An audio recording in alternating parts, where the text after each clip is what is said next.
Hare Krishna Krishna Krishna Hare Hare Hare Rama Rama Rama Hare Hare Hare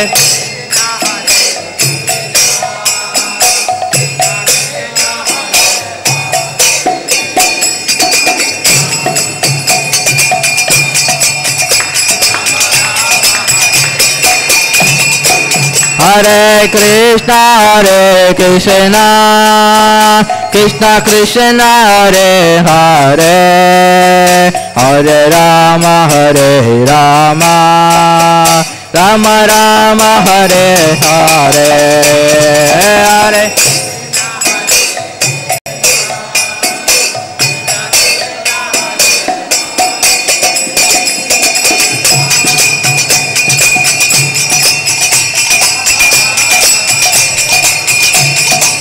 Hare Krishna Krishna Krishna Hare Hare Hare Rama Rama Rama Hare Hare Hare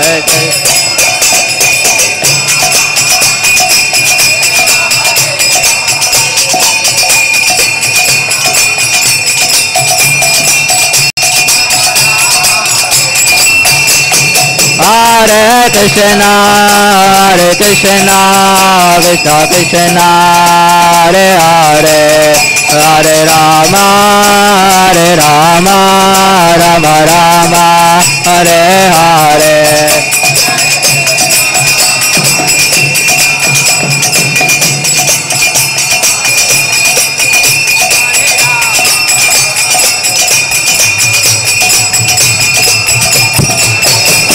Jaya Radha Krishna Jaya Radha Krishna Radha Krishna Jaya Lalita Visaha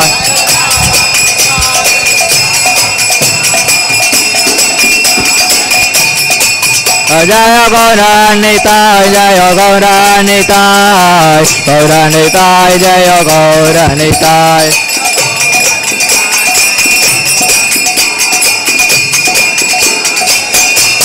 Jaya Jaya Prabhupada Prabhupada Prabhupada Jaya Jaya Prabhupada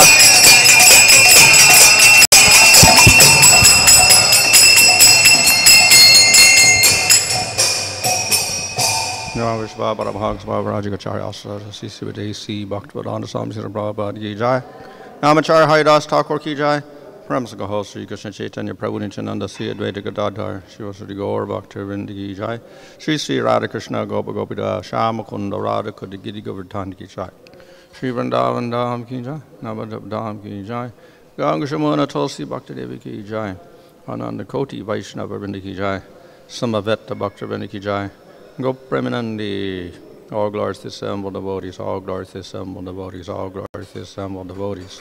All glories to Sri Guru and Sri Gauranga, all glories to Srila Prabhupada.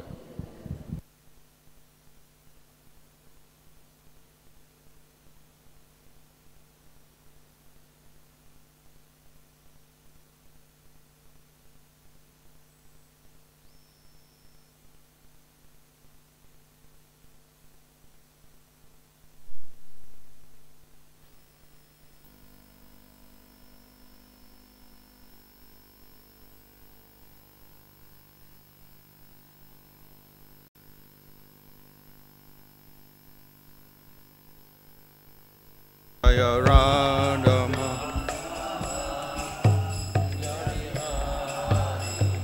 Gopi Jana Balava Girivara Dhari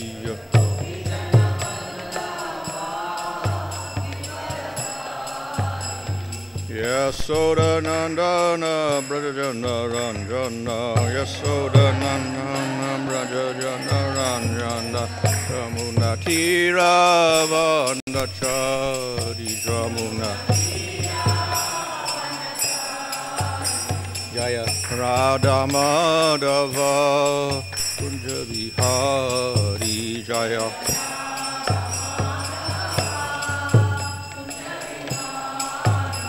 Hare Krishna, Hare Krishna, Krishna Krishna, Hare Hare, Hare Rama, Hare Rama, Rama Rama, Hare Hare.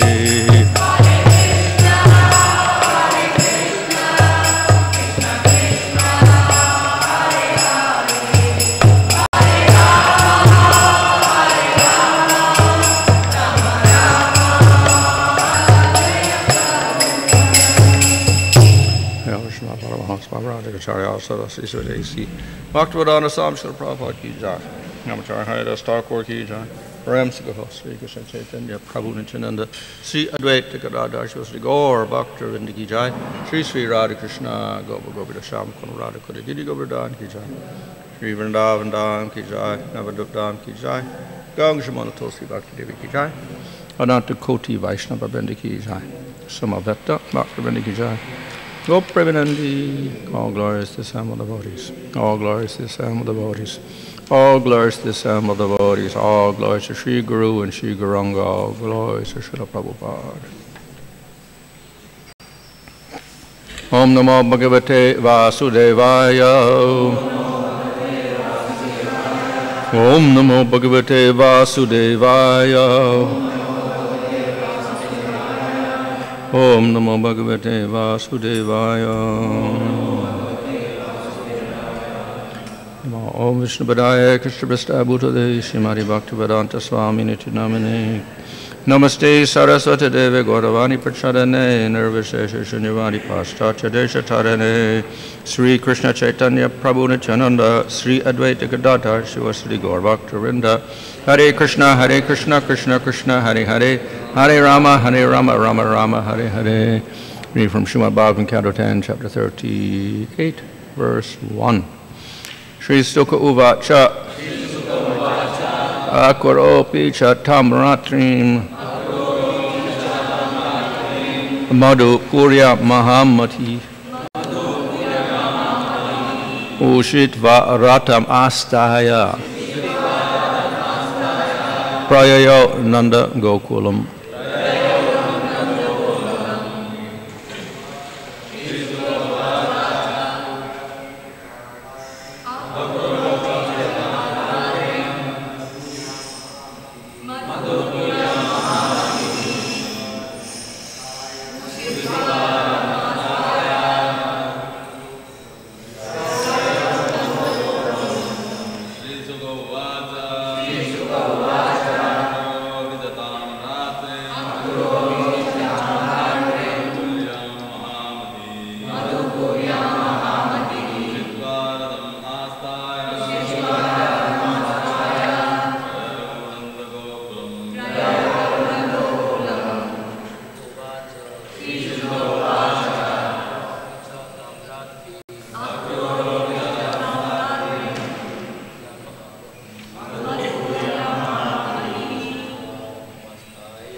Sri Sukha Uvacha, Sukadeva Goswami said, Akrura,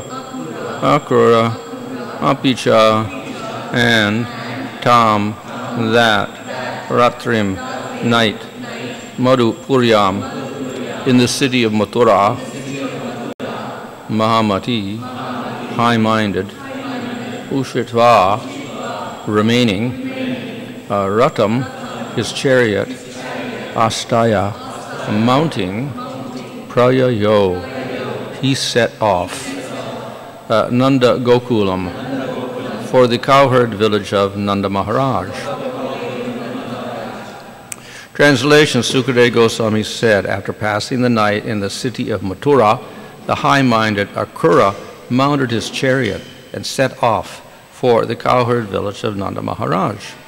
Purport. King Kamsa ordered Akrura to go to Vrindavan on the Ekadasi of the dark fortnight of the Vedic month of Falgun. After spending the night in Mathura, Akrura left early the next day. That morning, Narada offered his prayers to Krsna in Vrindavan, and in the afternoon, the demon Vyoma was killed there. At dusk, Akrura entered the Lord's village. Text 2, as he traveled on the road, the great soul Akrura felt tremendous devotion for the lotus-eyed personality of Godhead, and thus he began to consider as follows. Sri Akrura thought, what pious deeds must I have done? What severe austerities undergone? What worship performed or charity given, so that today I will see Lord Keshava? Since I am a materialistic person absorbed simply in sense gratification, I think it is as difficult for me to have gotten this opportunity to see Lord Uttamasloka as it would be for one born as a Sudra to be allowed to recite the Vedic mantras. But enough of such thoughts. After all, even a fallen soul like me can have the chance to behold the infallible Supreme Lord, for one of the conditioned souls being swept along in the river of time may sometimes reach the shore. Today, all my sinful reactions have been eradicated, and my birth has become worthwhile, since I will offer my obeisances to the Supreme Lord's lotus feet, which mystic yogis meditate upon. Indeed, today, King Kamsa has shown me extreme mercy by sending me to see the lotus feet of Lord Hari, who has now appeared in this world. Simply by the effulgence of his toenails, many souls in the past have transcended the insurmountable darkness of material existence and achieved liberation. Purport. Akrura noted how ironic it was that the envious demonic Kamsa had given him an extraordinary blessing by sending him to see the Supreme Lord Krishna. Those lotus feet are worshipped by Brahma, Shiva, and all the other demigods, by the goddess of fortune, and also by the great sages and Vaishnavas. Upon those lotus feet, the Lord walks about the forest while herding the cows with his companions, and those feet are smeared with the kumkum from the gopis' breasts. Surely I shall see the face of Lord Mukunda, since the deer are now walking past me on my right. That face, framed by his curly hair, is beautified by his attractive cheeks and nose, his smiling glances, and his reddish lotus eyes. Purport. Akrura saw an auspicious omen, the passing of a deer on his right, and thus felt he would see the Supreme Lord Krishna. I am going to see the Supreme Lord Vishnu, the reservoir of all beauty, who by his own sweet will has now assumed a human-like form to relieve the earth of her burden. Thus, there is no denying that my eyes will achieve the perfection of their existence. Okay, so here we have the next event. This first verse describes how after spending the night in Mathura, after he had spoken to Kamsa, and Kamsa had given him the order to go to meet Krishna, he left in the morning on his chariot to fetch Krishna. And in the purport it mentions how this was the Ekadasi of Falgun, which means that actually Krishna must have killed Aristasura quite soon before that. So in other words, sometime in Falgun, he had killed Aristasura, and thus the appearance of Radhakund would have been in the same time.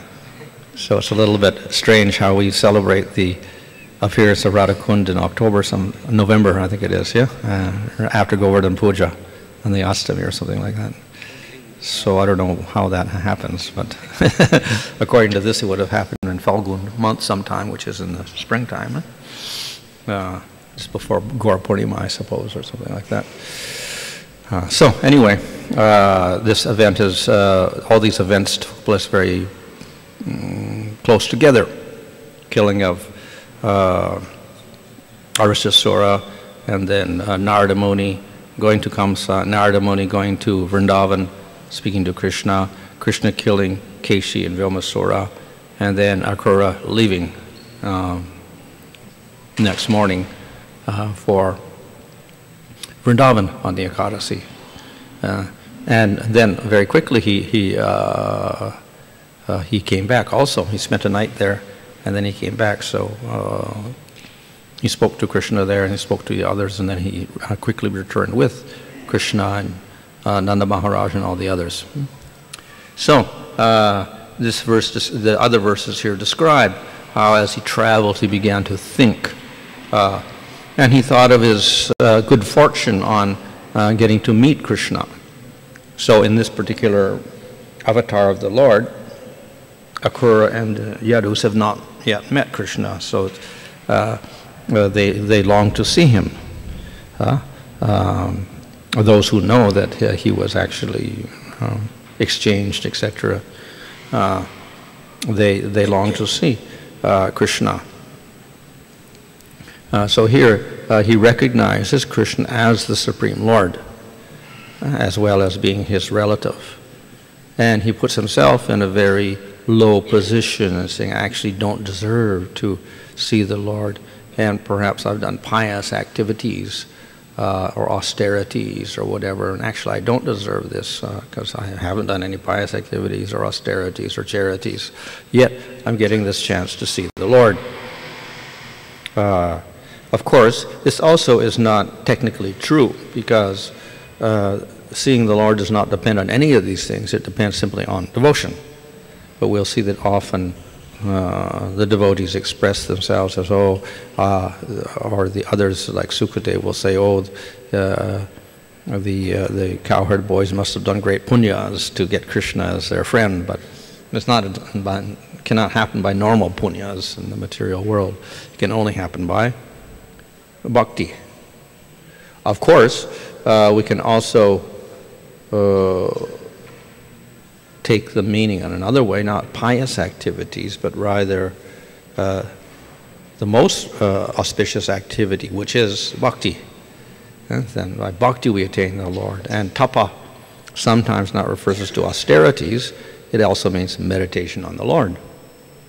For instance, we see that the Lord ordered Brahma on the first day of his life when he was trying to figure out the origin of his lotus, and he could not. Then the Lord in his voice said, tapa, you do austerity. So what did Brahma do? He did not fast, he did not stand on one leg. What did he do? He meditated on Krishna, which is a type of bhakti again. So often tapa also refers to the performance of bhakti by controlling the senses, etc. So it doesn't necessarily mean austerities of a yogi or pious activities of a karma yogi. Nevertheless, he gets the opportunity to see Krishna, so he's anticipating this very soon, that he will have a chance to see the Lord. And he understands it's a very rare thing. It's not all the time that the Lord allows himself to be visible. So he says it is like a Sudra giving allowed to chant the Vedic mantras. Normally he cannot, it's forbidden.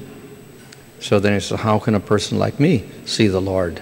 I'm also completely undeserving to see the Lord, yet somehow I get this chance. So this is the mercy of Kamsa. So somehow I've got the opportunity because of Kamsa. So Kamsa's intention, of course, is completely demonic. But it gives good fortune to Akrura because he can see the Lord. And of course, if he brings Krishna to Mathura, then the Yadus get to associate with Krishna. This is also very auspicious. The only inauspiciousness is, of course, the intention of Kamsa was evil. He wanted to kill Krishna. And second, by taking Krishna, he would create suffering for the people of Vrindavan. But that also is not real suffering, because that again is the suffering of separation, which is part of prema. So he was the instrument by which the people of Vrindavan experienced prolonged separation from Krishna in prema, and thus revealed their greatness in comparison to others. So therefore it is, we can say, an arrangement of the Lord, and we should not blame Akrura for this job of taking Krishna away from Vrindavan. So he immediately thinks not of these other situations, what will happen, how the people will suffer, etc. People of Vrindavan will suffer, but he thinks of his own opportunity that he has at this time. So he's thinking immediately of the direct, we see the immediate future, where he will see Krishna. So he thinks himself very fortunate. So to get to meet the Lord directly or see the Lord directly, that is actually the aspiration of the devotees doing sadhana bhakti.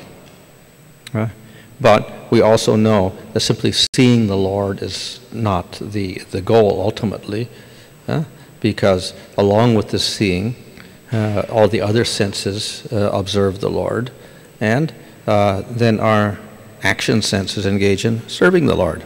So it is not just seeing the Lord, but we can exchange activities with the Lord, and serve the Lord in various ways. So when we aspire to see the Lord, it is not literally just seeing the Lord, but doing other activities as well. Of course, we see the Lord, but we do things as well, other activities as well. So therefore, it's not just a matter of, you say, sense gratification that I see the Lord and therefore I get happy.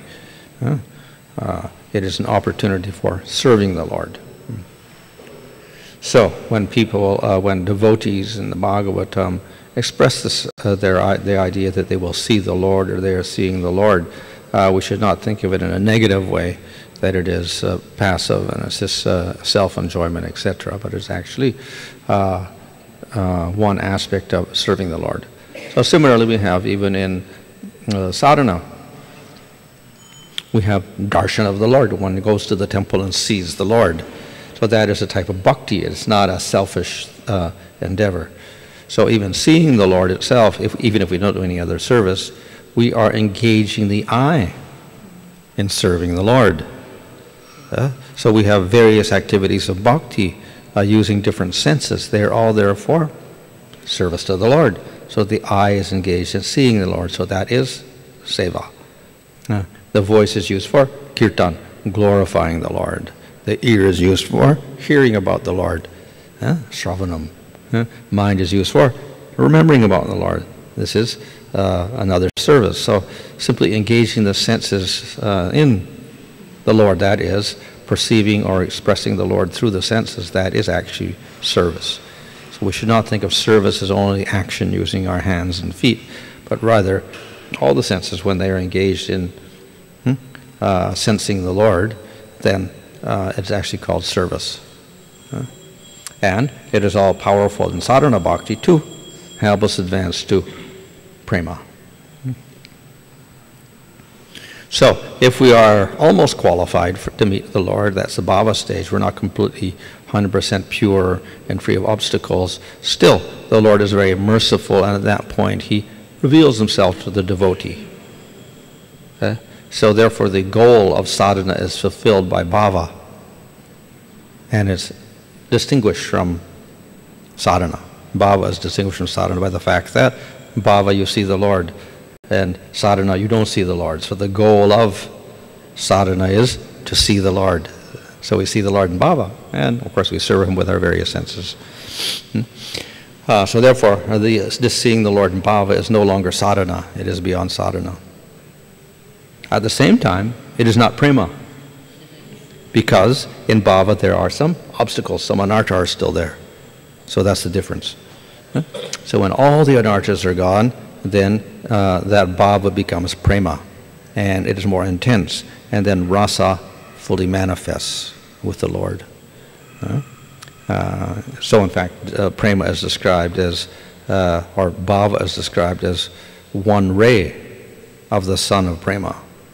So I mean, the intensity of bhava to prema is nothing almost. One ray of the sun. How many rays does the sun have? We cannot count. So bhava is only one ray of the sun. And prema is the sun, not even a ray. It is more than the sum total of all the rays. So, therefore, from bhava to prema is also distinguishable. Though, in one sense, they're similar. Very similar because one can see the Lord and serve the Lord directly, but prema is much more intense. So therefore there's a division between bhava and prema. And definitely there's a division between bhava and sadhana, where in sadhana we are simply practicing service to the Lord. In bhava, one sees the Lord, so therefore it's no longer practice.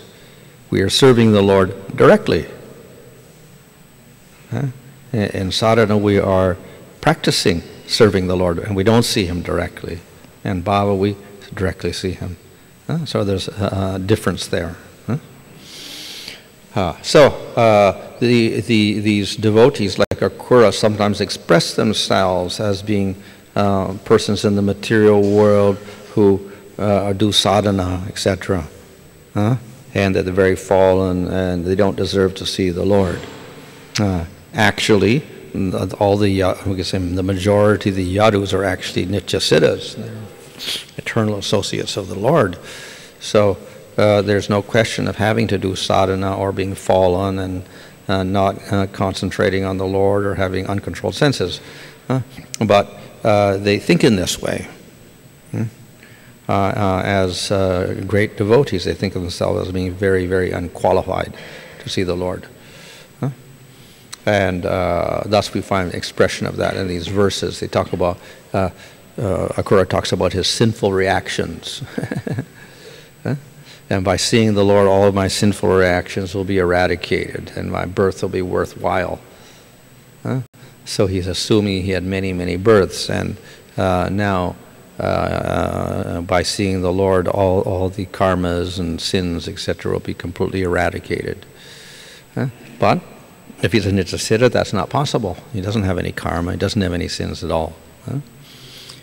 So he's expressing himself like this as a great devotee, and we'll find in the case of the people of Vrindavan also, they consider themselves ordinary people in the material world, subject to the law of karma, etc. But ultimately they are not. They are beyond. But they speak in this way, partly because of the humility and partly because it is the will of the Lord and the Yogamaya acts to make them identify themselves as ordinary people. So he actually praises Kamsa as being very merciful because he got the chance today to meet the Lord. And in fact, we find that there is some benefit even for the demons unconsciously by these acts they do. So their evil act is definitely evil, but at the same time, it's beneficial for the devotee. Akrura gets some great benefit from this, and he also feels great joy in doing this particular act because he can see the Lord. So therefore the evil act of Kamsa is at once same time beneficial for Akrura because it fulfills his desire.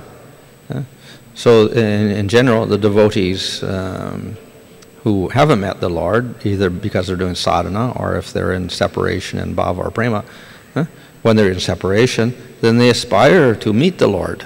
That's their direct aspiration. And so if it happens, then they consider this a great event. So the person doing sadhana, if he attains bhava and sees the Lord, then he's very joyful that his goal has been fulfilled. And so therefore here in bhava stage or prema stage where we have Akrura, he hasn't seen the Lord since Krishna was taken away when he was born, and for 11 years he's stayed in Vrindavan. That separation creates a longing that he wants to see the Lord. So when that goal is fulfilled, then it is a great event for him. Just as for a sadhaka to see the Lord in bhava is a joyous event. So for a nityasiddha to, after separation, to see the Lord is also very, very joyful. So, though the pastimes keep occurring every day of Brahma, the Lord appears and comes to stays in Vrindavan, and then finally Akrura takes him to Mathura. Akrura has no memory of that. He's saying, oh no, I haven't seen the Lord yet, and now I get the opportunity. So even though these events occur repetitively, even within one universe, what to speak of all the universes, by the yoga maya of the Lord, he's not aware of that. And this is like the first time for him. He's separated, and this is the first time. And of course, that's so for everyone. All the gopis also, every day of Brahma, they get a separation, and then finally they meet Krishna. But they don't think, oh well, we don't have to worry because yesterday in Lord Brahma's day we saw Krishna, he came back, so he's going to come back to it. They don't think like that at all. I mean, this is a separation has occurred now. It's the first time, and we want to see Krishna. And when they see him, then it's it's a unique event happening for the first time. So, though these separations happen regularly within the lifetime of Brahma, still, each time it happens, it's a new event for everyone. So here we have a new event for Akrura to see the Lord finally. And similarly, when the people of Vrindavan get separated from Krishna, this is also a new event. They don't think, well, it happened yesterday and the day before in Brahma's life. This is a first-time event for them due to the yogamaya potency of the Lord. So it's always a new experience. So, therefore, this eagerness that is described here is quite genuine. It is not some imitation or fake type of joy. So, the eagerness to see the Lord is expressed by the fact that he even considers Kamsa very merciful to him, in spite of the fact that even he knows that Kamsa is a big demon, but yet he considers it very wonderful because this has given him a chance to see the Lord. So that expresses his great eagerness. So as I mentioned, Akrura understands that Krishna is the Supreme Lord. And so we see how he describes him in relation, his feet are worshipped by Brahma, Shiva, and other demigods, and Lakshmi, great sages, etc. So his understanding of Krishna is different from that of the people of Vrindavan. And of course all the people, all the Vrishnis or Yadus, they also understand Krishna is Supreme Lord. But at the same time, he is Krishna, and he is distinct from all the other forms. He is different from Vishnu, he's different from Rama, Narasimha, etc. So even though we say that Krishna in Vrindavan is the highest form, and then Mathura is less because it's mixed with the consciousness of Krishna as Supreme Lord, and then even less in Dwarka, because of the mixture of Aishwarya, still, it's Krishna, it's the same Krishna. So when Krishna left Vrindavan, that same Krishna is there in Mathura and Dwarka, and he does not age beyond that. So it's not a different Krishna in one sense, same form. So therefore, it's the same beauty, and he has the same qualities, etc.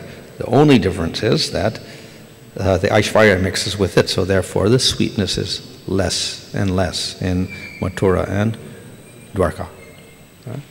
But still, even if we have Dwarka Krishna, where there's a mixture of Aishwarya, even that form of Krishna, with whatever sweetness is still there, is greater than the qualities of the other forms of the Lord, such as Rama, Narasimha, and Vishnu, etc. It's still superior, even if it's the Dwarka form.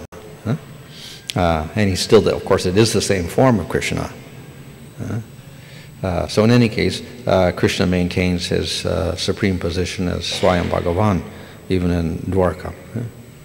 The only difference is that there's this consciousness, he is Supreme Lord, and that's there, and we see here explicitly in Akrura's thoughts, and he understands Krishna as Supreme. Well, usually we find that in this material world, when a person sees a beautiful thing, he feels like seeing that again and again. Like Narada saw once Krishna, then Krishna disappeared, like Vrindavan. But seeing is what? Seeing person to person, getting pleasure by seeing directly or seeing his paraphernalia, his attributes, his If you see in Sudama's case, his wife told him to say Krishna, and Prahlad saw Vishnu by Hiranyakashipu asking, where is the Lord? Sometimes we get another agent for us to take darshan of the Lord. The different devotees have different ways to see the Lord. Well, of course, any type of bhakti is a method of seeing the Lord, and of course, even in bhakti itself, in sadhana, we see the Lord because we have deity forms. Still, even the deity form we will see differently when we reach the stage of bhava or prema, because at that stage our eyes are spiritualized and are qualified to see the Lord directly, so we will see the deity differently. And of course the Lord responds differently too. So therefore we see how the deity forms respond to the various devotees, the Lord Chaitanya or others, or we have, what is it, Kshirchora Gopinath, or we have Sakshi Gopal or something like that. Those are extraordinary ways in which the Lord responds to his devotees because they're qualified.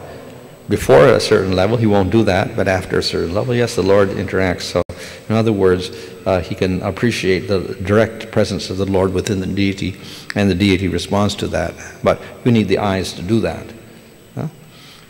So therefore, that direct vision of the Lord is available to the qualified persons. Then we have sometimes the Lord separates from himself, as he does from Narada Muni, so he gets more longing, etc. And he does this to the Nityasiddhas even.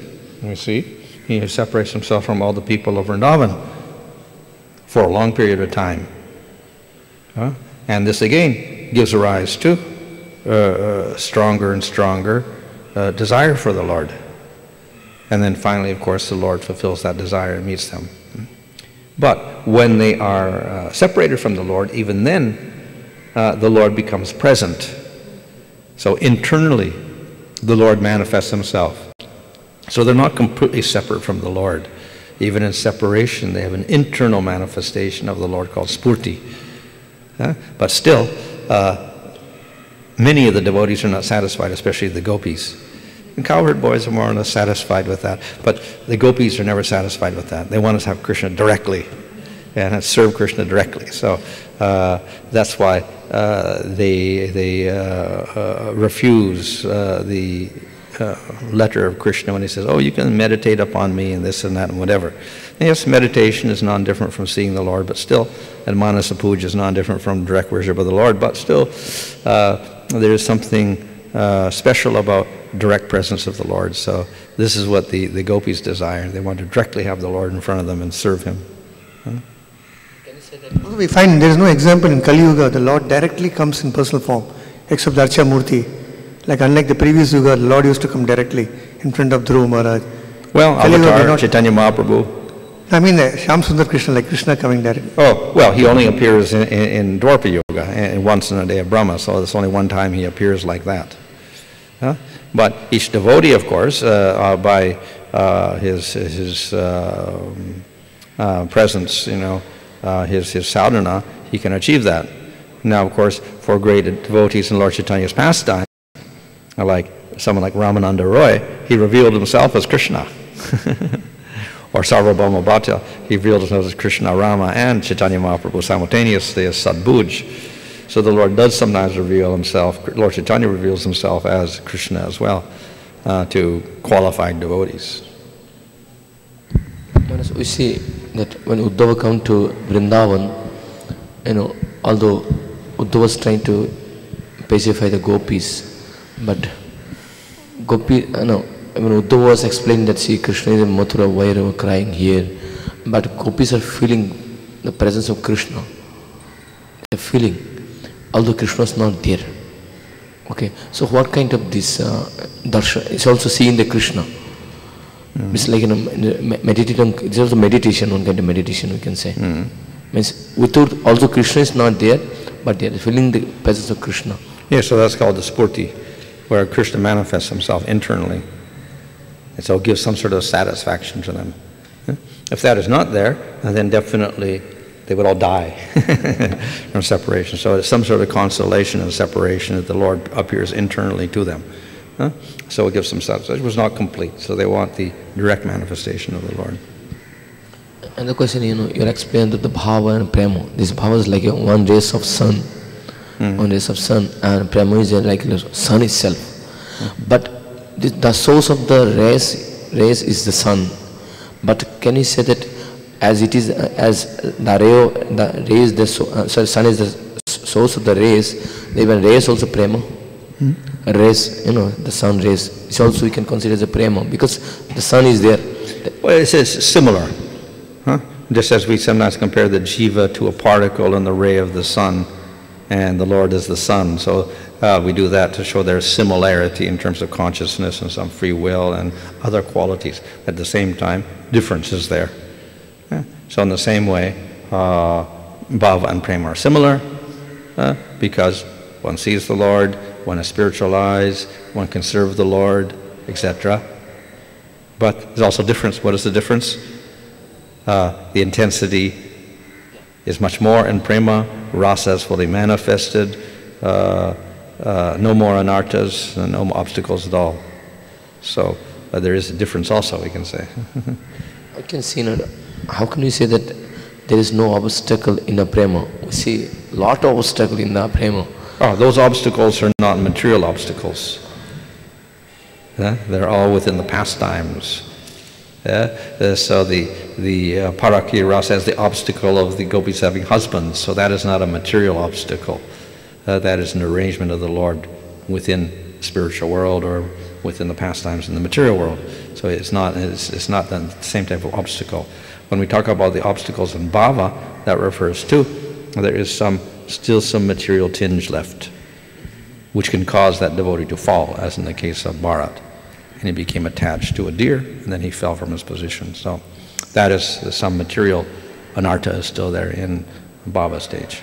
A small amount, but it can spark some material desire, and then the person could fall from that position.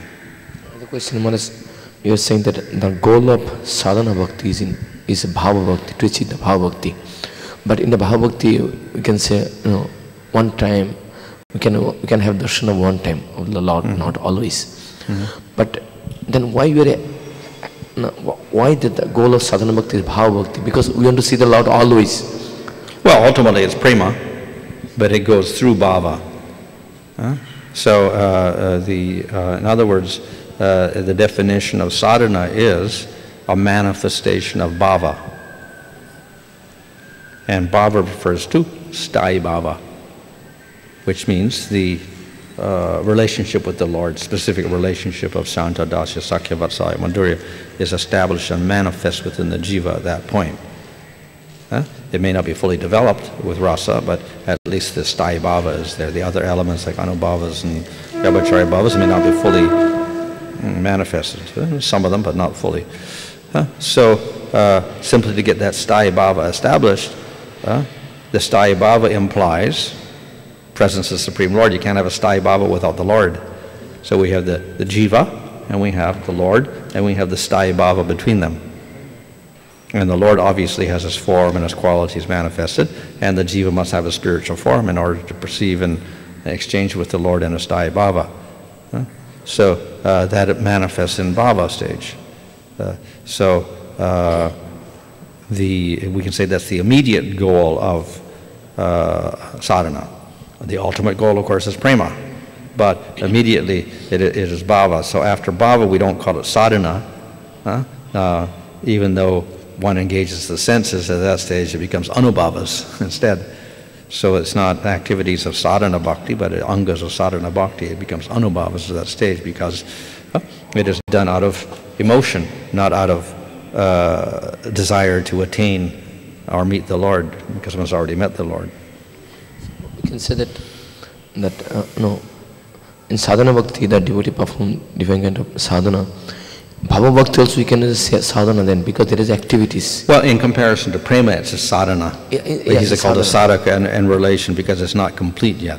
So in relation to prema, then it's called the person is called a sadhaka in that sense. Gracias,